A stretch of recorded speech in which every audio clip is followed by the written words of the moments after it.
Welcome to the Acquisition Collective podcast. I am your host, Charlie Tanner. Thank you for tuning in.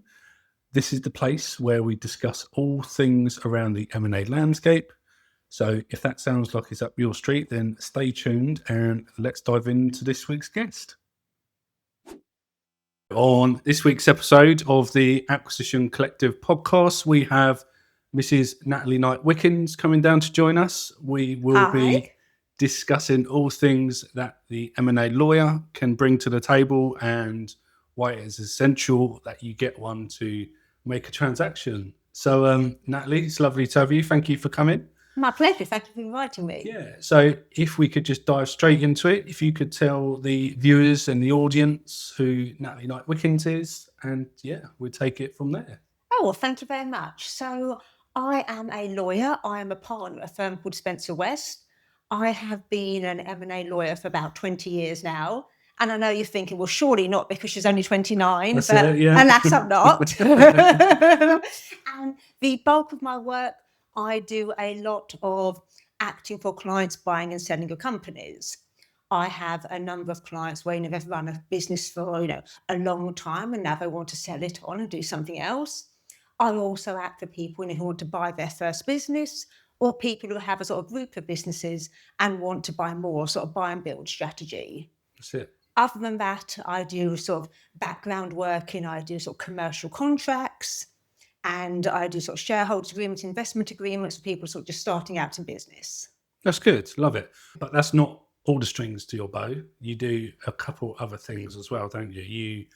You act as a board member to some other institutions, as well as you help advise businesses in the form of a NED, if I'm not mistaken. Is that right? Yes, that's correct. So I've been a non-executive director for about sort of 7 or 8 years now. My latest position was I sat as chair of audit and risk committee for HFL Education, which is the UK's largest non-for-profit school company.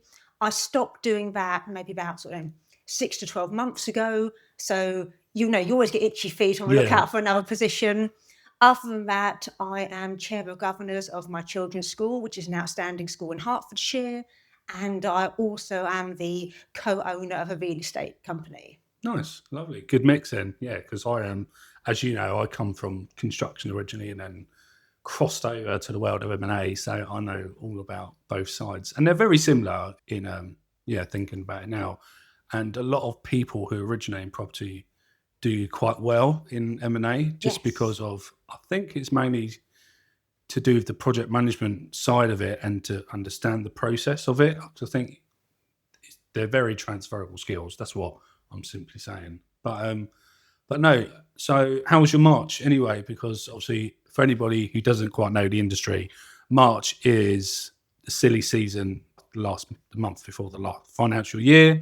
Business transactions are always thick and fast trying to get completed. So how was it for you? Busy? March was absolutely crazy for me. I had a great number of deals on that closed in March. I mean, I suppose if I can offer any advice in terms of the deal that closed the quickest at the start of March was one where, we acted for a seller. They were selling to private equity. And even though a lot of the terms actually were quite harsh from a buyer, they were paying my client such a large amount of money on day one rather than drip feeding deferred over a long period of time. Actually, the client was very happy on a balance of probabilities to just get the deal done. Yeah. On the other side, the deals that I feel took the longest were the ones where, the sellers were going to be paid over a longer period of time. This opens up to more negotiation. I'm not saying don't do that. I think a number of buyers in this market, they have to do that to get their foot in the door if they're buying sort of a first or second business. But it does seem to open the negotiation period for longer because, as with anything else, you make an offer that's too good to refuse or take it. Yeah. You're negotiating a bit, it always takes a bit longer. Yeah. So with the whole new wave of acquirer, I think everyone's starting out as being creative, whether they're leveraging a business, which I don't really like or advise, but each to their own, or whether you're just being creative because you want to do it that way. Yeah. What do you see in terms from a legal perspective that they like to see on a SPA sheet? So I think if you are if you're trying to make an offer attractive to a seller and you're a buyer and you don't have all of the monies available, there are still a number of ways to do this. I think what makes, a buyer really stand out to a seller is if you actually care about a business, you want to take it forwards. So many of these sellers have run this business, say a family business, with good friends for say 30, 40 years. Yeah. And the thought of it just being sold off to PARPs or private equity just makes them feel sick. So actually, if you can come along and say, I love what you've done to your business. I actually want to grow that legacy. I don't have all the money up front, but I've got some really decent proposals for you. I think a lot of sellers are very open to that conversation. Yeah, it's like when I have clients who I act on behalf of, when I sit down like initial have negotiations and talk to them, I say, so you've got a handful of potential buyers. You've got obviously private equity, trade, and then you've got your independents. Obviously, each one of them come with different sort of characteristics, whereas your independent will probably suit you what you want for your business, but you won't get as much day one, or it'll be like a creative sort of offer.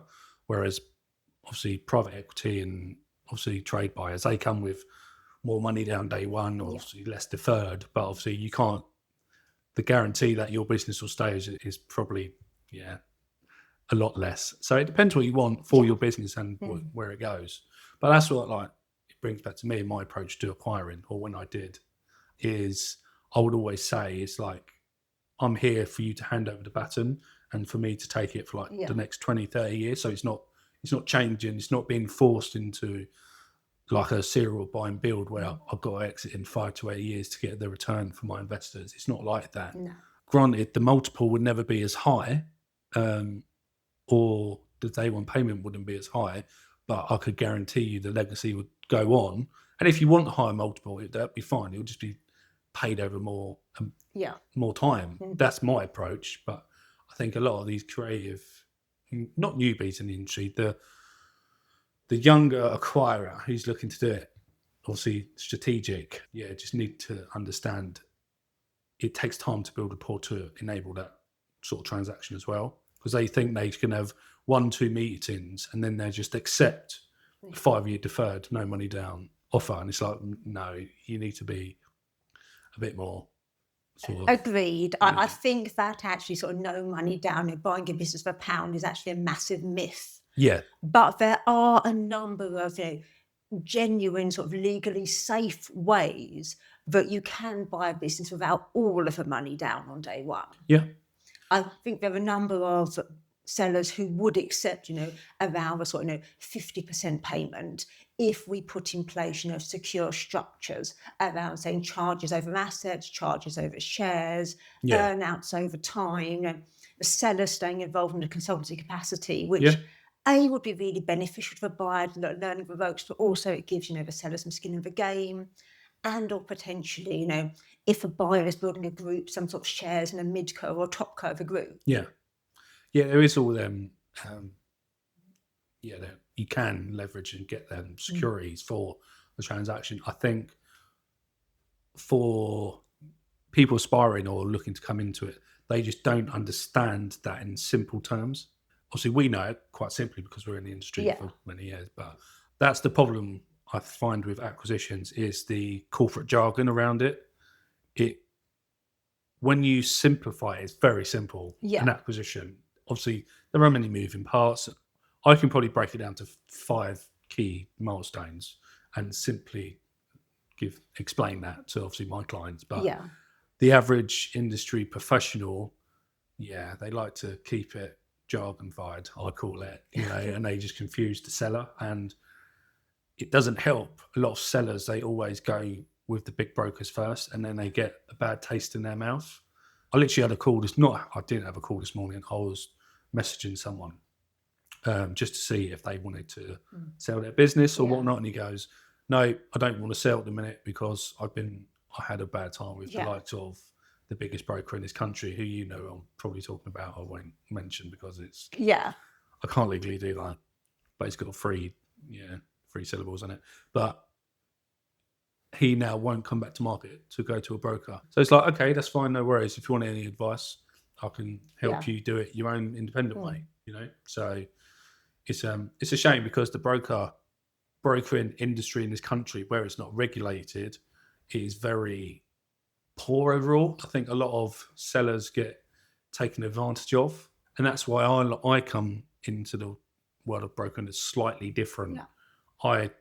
I do have a listing fee that I charge, but it's not the likes of the big boys who charge like anywhere from 20 to 40 grand, simply like that, and then have a obviously completion payment. I work mainly for the completion payment, so I'm incentivized to get your deal sold and act on your behalf. And plus, I lean into the fact that I've bought and sold businesses before I even consulted or brokered for anyone. So I believe that because I've been on both sides of the table myself, that gives me, or it gives my clients a leading edge, because I can come in their corner and help them do it the right way. But at the end of the day, I just give my advice. If they don't want to take it and take their own negotiating deal, then they do that. So for someone who wants to become a lawyer in the M&A world, what do they need to do? Say, I don't know, say someone's in school listening to this, or someone who wants to change a career. What do they have to do to become a lawyer in M&A? Okay. So, I mean, is the question about sort of education? Yes. Sorry. Yeah. Okay, so I mean, I started off, I did a law degree at university. You can do any degree at university, actually, then convert to law afterwards. Cool. I'm actually going to slightly show my age here, because the system in place to become a lawyer has changed a bit from when I started. I did what was called the legal practice course, which still does exist, but a lot of people now do a more practical version called the SQE. But I don't know the ins and outs of that, because that was way after my time. But essentially, you know, they're all bogged down to a similar sort of apprenticeship where you spend like a few years, you know, sort of shadowing, you know, lawyers who've been doing work for a long time. I mean, my advice to any aspiring lawyer in any practice area would be to sort of get yourself out there, put yourself out there. People only laugh at you when they're not doing as well as you. No one laughs at you doing better than you. You know, I'm on Instagram, I'm on LinkedIn, occasionally I'm on TikTok as well, just talking about the law, about what I do, trying to break down simple concepts. And again, I said, the only people who laugh at what you're doing are those that aren't doing as well as you. No, I agree with that. And I've taken this last year, obviously, as you know, my background, I've taken to the likes of social media and LinkedIn, and I'm even got to the point where I'm surprisingly doing this podcast. So I know exactly everything that you're talking about. It can seem daunting, but unless you do it, then you'll never know. No. And I think anyone who wants to get somewhere and achieve a goal or be a business owner, then you just got to get up and be persistent and get there. A good thing Charlie Norton said the other week when he was on the podcast, he said, you can't lose if you don't quit, which I thought was a pretty good thing. Yeah. So, take that approach if you like. But it took me a lot of persistence to get where I am. Yeah. So that's the main thing I will say to any person who wants to come into business and own a business and run multiple. You got to be willing to, pull your sleeves up and just get up fresh every day and keep going, keep plodding right through, you know. I think that's it. Just put in the work and keep going. People will always say no to you a lot of the time, and you can never take it personally. So a lot of the time, it genuinely isn't personal.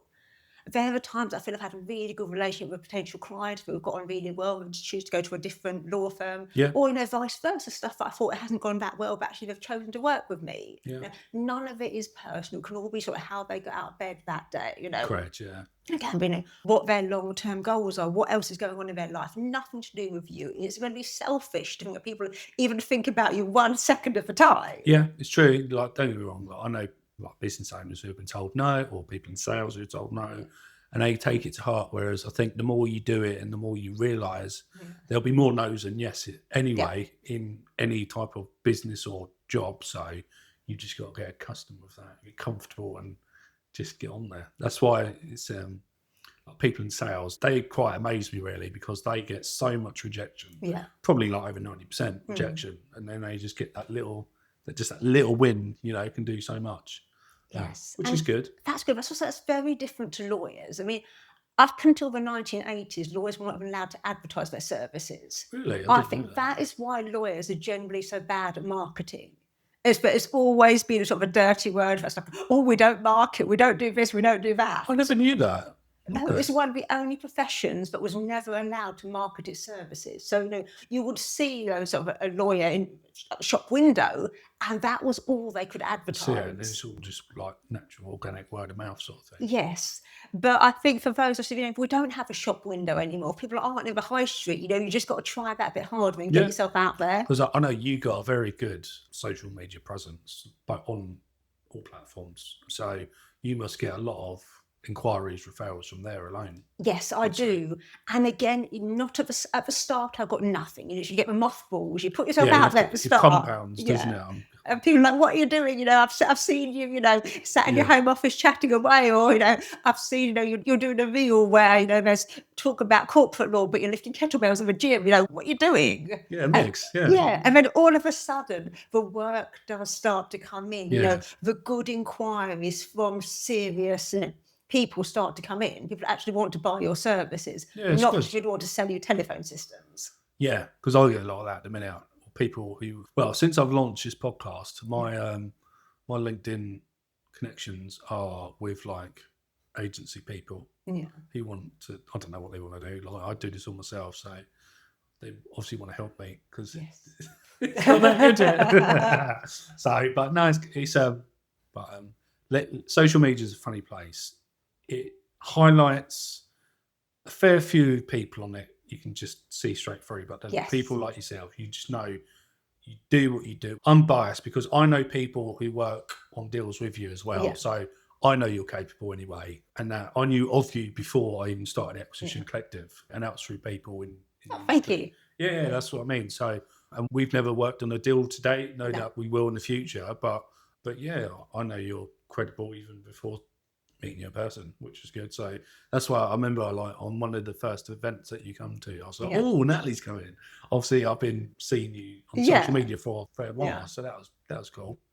But going back, just touching on that, I'm going to do a bit of a self-plug. So obviously, the Acquisition Collective, what are your thoughts on the in-person event?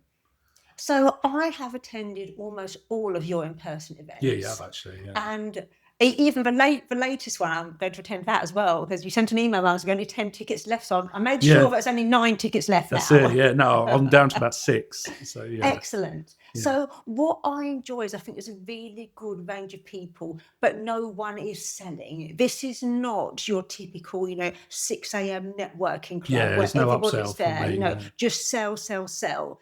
Genuinely, it is a nice group of people who want to sort of learn from each other and about each other. And you can also ask questions. Yeah, that's the whole thing. So for anybody who doesn't know, it is a networking event for people in the M&A industry, not just people who work in it.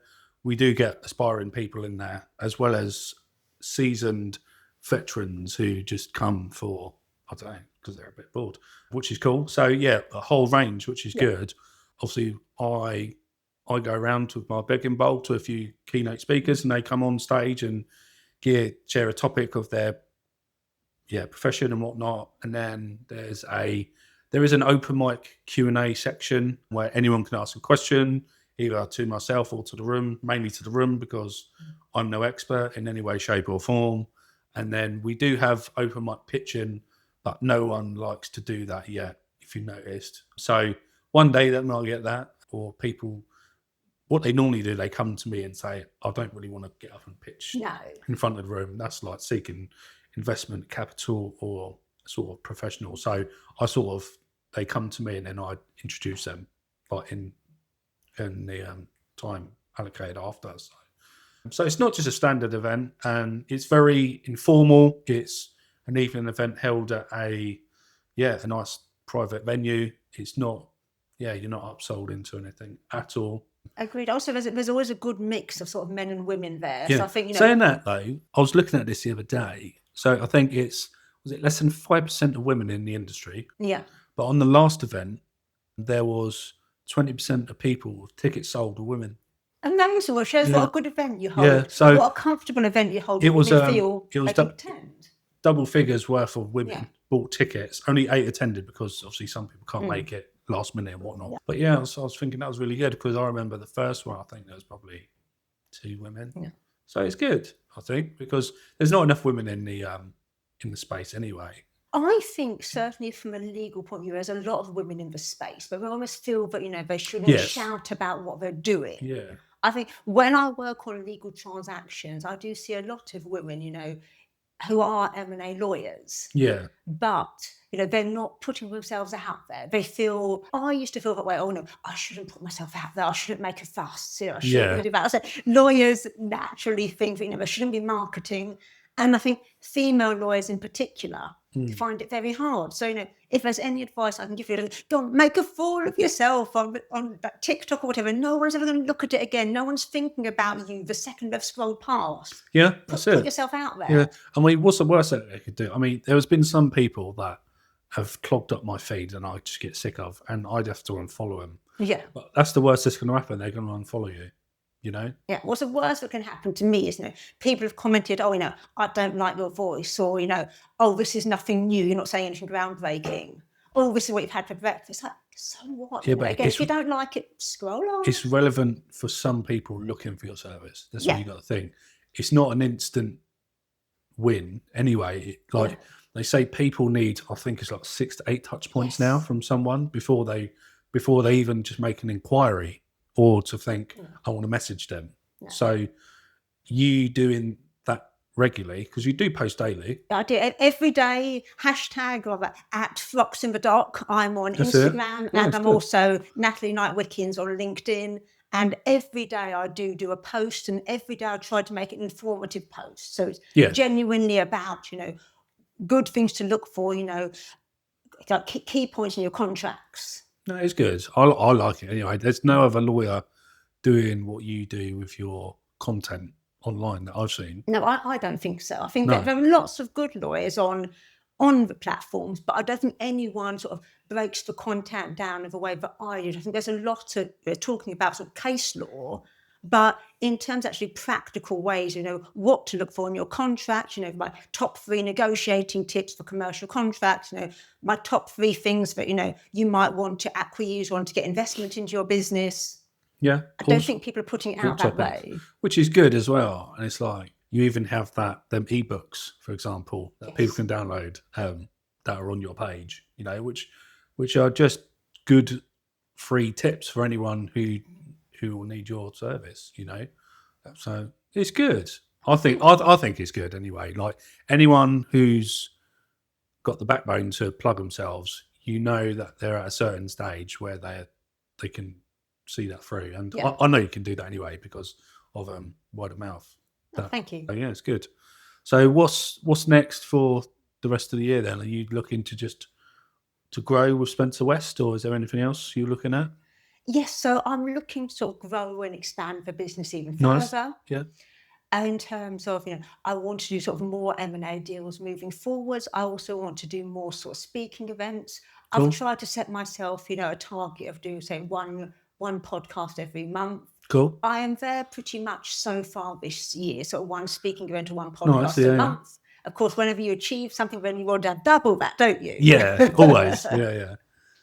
So moving forward, if we speak in 6 months' time, I'll be like, I need two now. I need 2 a month now.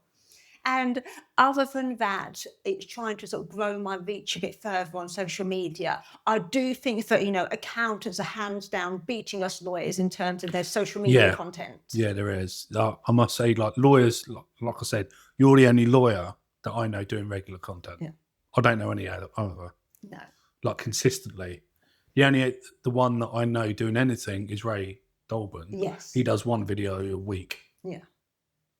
No, those videos are excellent as well. He's a really good laugh. I always listen to his videos. Yeah. They're really good. Yeah. So Ray's podcast was actually, he's got a 2-part. He speaks so much, bless him. So we were sat here for like 2.5 hours. But yeah, he's episode number 4 and 5. So go back and listen to that if you want. So yeah, that's good. Ray's, I think you've worked with Ray on deals as well, haven't you? Yes, I have. Ray and I've very recently worked on a deal together. Yeah, nice. And with Charlie as well, with Charlie Norton. So Charlie. All an incestuous group. Yeah, that's it. So Charlie Norton's been on this as well. I think he doesn't like it, so he wants to do another episode, which I agree with actually. He was my second. So I was very rigid. He was I think he was a bit shy. Yeah. He was on the day. We recorded it in February, he was going up to pick an award up off of the 5D group Yes. in Birmingham. So we stopped off here on the way, which was convenient because Yeah.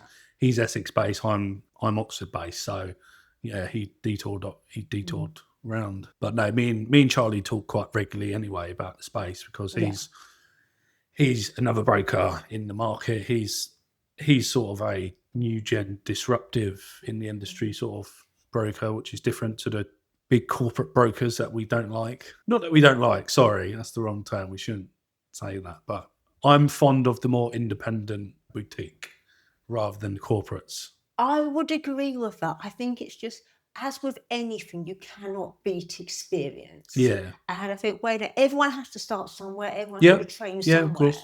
But where there have been some brokers that seem to sort of chase the deal down like an estate agent, not actually Yeah. grasp the points of, why are we still negotiating this point? Yeah. It's like, well, because if we don't negotiate this point and it goes wrong, you'll be fine. You'll have run away with your success fee. Yeah, and it's my indemnity insurance is on the line. That's why we're still negotiating this point. That's right, yeah. Sometimes that is what it is. I don't think lawyers are rigid for the sake of it. No, it's because it's just risk mitigation and the buck ends of a lawyer on many, many deals. Yes, and this is my next one. Everyone will say no money down deals, right? Which I don't like the term, right? Because you got to pay your legal fees, yeah, and they're not free, and you got to pay them up front. Because I've never come across a good lawyer who will go, "You can pay me on completion," unless they're a family member or something like that. But I will say, if you can't afford all of your legals, your diligence costs, and all of that jazz, I will say, if you can only afford one, get the legals, get the lawyer paid for, because you can probably find a family friend who's an accountant or kind of do it yourself and take that risk financially. It's crazy as it is to say that out loud, but I would always prioritise the legal. Yeah, I think both legal and accountancy are really, really important. Yeah. I think if you are short of funds when you're starting out, I would say devote a certain budget to some accounting due diligence before you even go any further with a lawyer. There's no point in having a beautiful suite of documents if actually the numbers don't stack up. Yeah, you of don't course. Want to do the deal. Yeah. And then I think when it comes to a lawyer, absolutely. I think it's always, I don't want to shoot myself in the foot, but I think it's always good to shop around. Yeah, of course. I say that to all people, for example, that come to me. Yeah. Like I originated from buy side brokering, right, or buy side, or helping clients do that way. As of back end of 25, when I completed my client in October on the buy side, I said I'm not going to do any more. As of 26, just sell side and advisory, right? So I give all of my buy side inquiries to one person because I know he's tried and tested, sort of thing. But I always say, don't just stop there. Do free, get free quotes. It's like when I was in the construction industry, or people that I know, they go, "Oh, I want to get a quote." I'm like, get free quotes. Yes, it's standard. I say, do it for all. It's like some of my mentees. I say to them, so if you go to lawyers, your commercial broker, your commercial lending person, accountants, talk to three to five of each, I'd say, just because you get to know how they work, operate, you get to know their obviously their fee structure and things like that. You get to see what the norm is. It's like one of my mentees is looking at getting his lending sorted because he's close to, he's sending out indicative offers and that he's going to get a deal sorted soon. So it's like, right, now get your lending going. He spoke to 3 people. Off of talking with them, he wants to work with one, but he knows for his first transaction, because he's trying to be creative and or over leverage, he can't work with the one he wants because he works on a monthly contingency rather than a flat fee. So that rules him out. So he's got to go with someone else, just slightly different. He works for like 50% up front to 50% completion, or the other one works on commission. So he's got his options. I said, you need to still give the offer or give the business financials to both of them, because they will have different relationships, different panels, etc. But again, you have to do your due diligence on the people you're going to work around. No, I think that's really important. I mean, I think my sort of top 3 tips if you're choosing a lawyer is, first of all, I think you want to have transparency on fees. Always, by yeah. how it's going to be. I mean, generally with transactions, I agree, sort of 50% up front and then 50% on completion. How I tend to work is an awful lot of the time I will do a fixed fee where I can. I don't really buy this whole on the clock in the sense, you've been doing this job for 20 Yeah, years. I will refuse to do that with any lawyer. Yeah. If you don't know after 20 years how long it's going to take you, perhaps you're in the wrong job. Yeah, I think it's just an old-fashioned shakedown, I think, where you could just run up fees, Yeah. and just, I don't think they're not recorded properly, and I think having worked at quite large firms before, where I think the issues are, because point number 2 is who is actually going to run point on your transaction. Will it actually be the partner that you have the first call with, or are they going to push it down to a team below them? Because where they're pushing it down to a team below them, that is where the costs can start to sort of rise, because you're getting a number of people looking at the same thing. Yeah. I mean, a really good way to suss this out quite early on is how many people are CC'd on your emails. Yeah. Because, I mean, arguably, you don't need to have more than 2 or 3 people from the same firm CC'd on any email. Yeah, that's when you're just having negotiations with a team head of team member, and then you're just getting paralegals or you're getting interns do the legwork. Yeah. You're paying for them to train their staff. Yeah. So I think make it clear. And that's why I don't like corporates. But that's just my personal approach. No, I think that's very fair. So I think that when you're shopping around for a lawyer, I think if it's important to you that you actually are working with a partner, tell them that. Find out, who is going to be your main contact. If they won't give you their mobile number, find out why not. Why have you got to go through a switchboard every time? I tend to work with my clients, they have my mobile number, they've got WhatsApp, email. So they know they can get through to me. I mean, I'm not always available. Nobody is available 24/7 to people. But at least you can get back to them. Exactly. I try my hardest to say, if I can't speak to something, if they leave a voicemail for me, I'll text them. I'll say, oh, actually, I can't speak now, but, can you do 5 o'clock or whatever? Yeah, that's it. I think that's just good business, good customer service. But a lot of, you don't. I think the bigger the corporation, the less you get of the personal touch. Yes, the more inefficiency you get. Yeah, that's with any industry, not just your specific industry either. I think that's with anything, and that's why I like the more, personalised, independent. Yes, and your help. I see as you're helping the little leg. Yeah, it's the wrong term, but you're helping the. Helping often people like you who sort of running their own business and want to do their own thing. I mean, there's a lot to be said for, wanting to have a good life, have a good business, but also, have a good time with your family or your friends or whatever. It's like I used the same lawyer for my first 3 acquisitions. And the first 2, great, fine. The third one was really creative, but it was really in-depth. It was really hard to get over the line, right? And I said to him, compared to the other 2, how did you find it? He goes, it's really hard work. Made no money on it. Yeah. But I was like, because that was a agreed fee, right? Obviously, like yourself, 50% up front, 50% on completion. It's like, okay, fine. I'll give him like a few extra grand because I knew what he'd done. Like he went above and beyond at all points and he made it very easy for me. And so I was more than happy to do that. And then when I went around to see him for my next acquisition, he's like, no, I'm retiring next month. Oh, great. You paid for my retirement. Yeah, that's it. You're going into the sunset. Like, no, it's good to see. I just like independence. Yeah. But that's just me, my approach. Some people I've found the clients, as a broker now I'm talking, clients who want to sell who are over the age of 50, they tend to like corporates though, institutions, because I think it shows security and professionalism.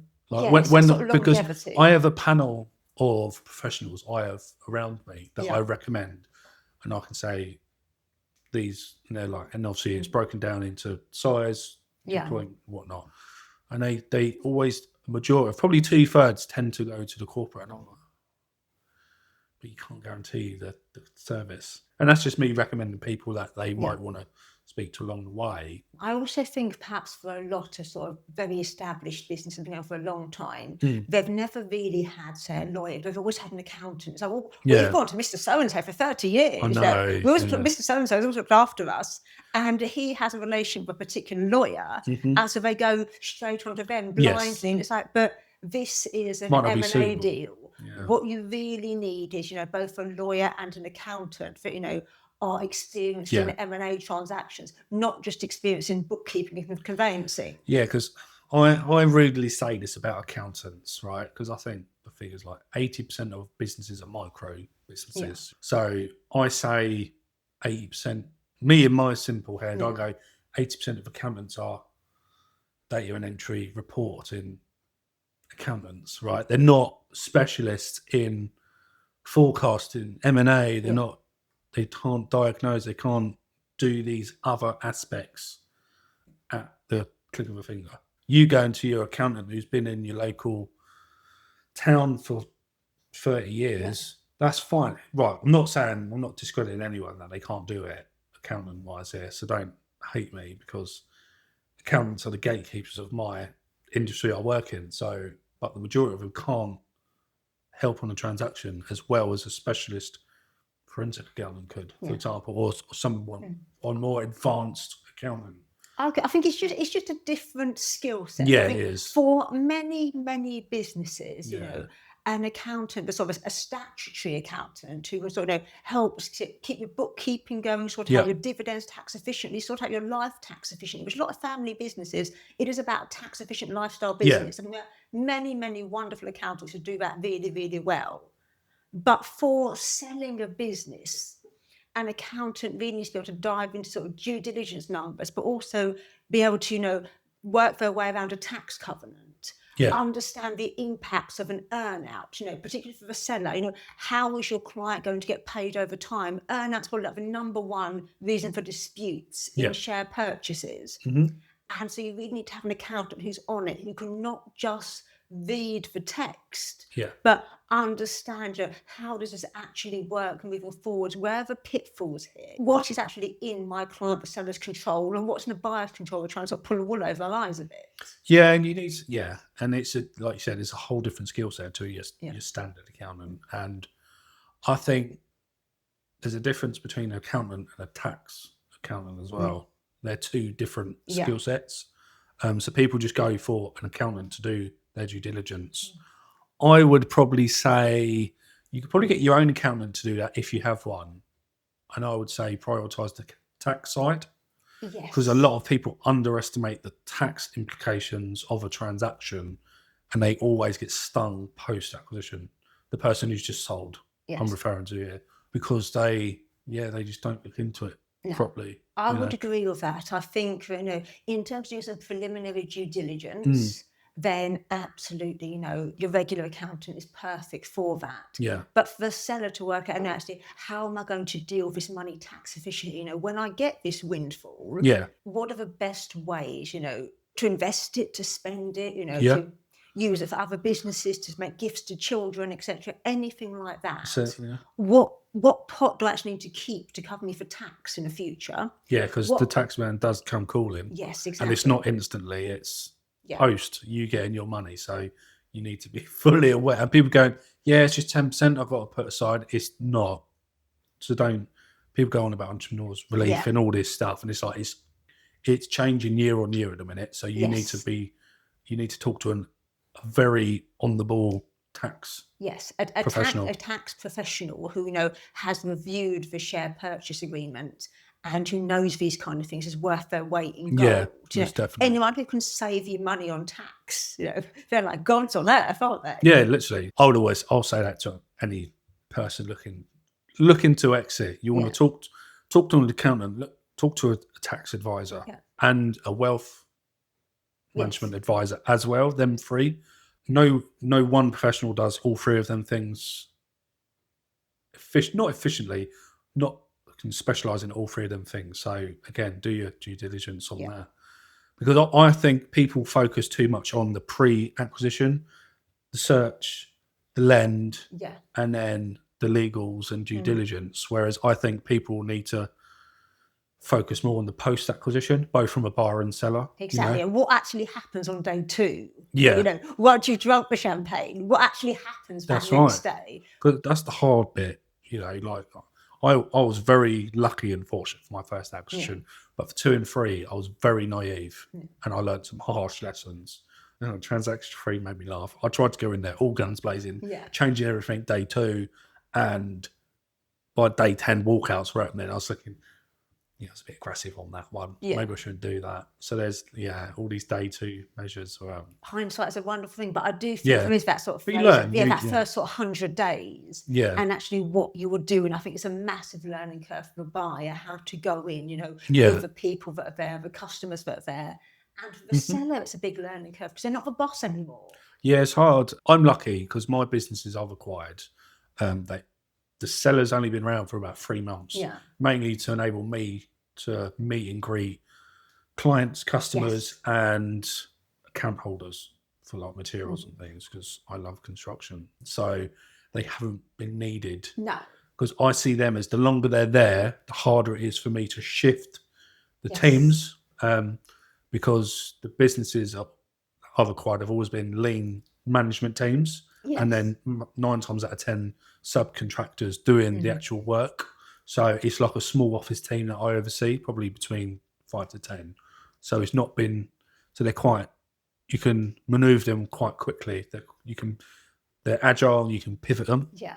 Whereas the bigger the business, I've been told, you acquire, the harder it is for you to turn the cog to make it, to change the imprint of what everyone's been working to for many, many years. So that'll come in time if I ever acquire big businesses, I'll go through that. But my previous ones, I've been quite lucky in lean because I like simple, straightforward businesses that are lean. So, and I think that's really valuable if you're looking to acquire your first business as well. Yeah. Just keep it simple where possible. Simple the better. Like I say, I look at unsexy businesses, like simple service-based businesses that do 1 to 3 things. Obviously, in that, I don't want to buy a construction business that offers all services because you're only going to be good in 2 of 8. Yeah. Really good. Whereas the others, you're just going to you might advertise it, but you're going to be crap at it. So I would rather buy an electrical business, a plumbing business, and a carpentry business and keep them all separate. Yeah. Rather than buying a maintenance business and saying, we do everything, because you can't do everything. No, you can't even. But also, I think, unsexy businesses are having a massive, people want to buy them at the moment. I think people are petrified of AI and how AI is going to take the sexy job. So these more manual businesses. I know this firsthand because my brokerage, we specialise in construction, manufacturing, engineering, and service-based businesses. This side of the year, I've had so many conversations from people, even alternative private equity as well, like the search funders. They're like, we're sick of tech because tech's got a massive failure rate now. Returns aren't there. It's saturated because they're going, right, we want something that AI can't disrupt or can help streamline the back offices and whatnot, but it's still, the business is the business. People still need that service. Yeah. So I'm helping a lot of aspiring people at the minute, which is great. I love it. Love to do it. And people are coming to my industry. So I think Sterling Vallow is going to have a good next 2 years. Excellent. Which is good if it carries on going that way, which is nice. Perfect. Yeah.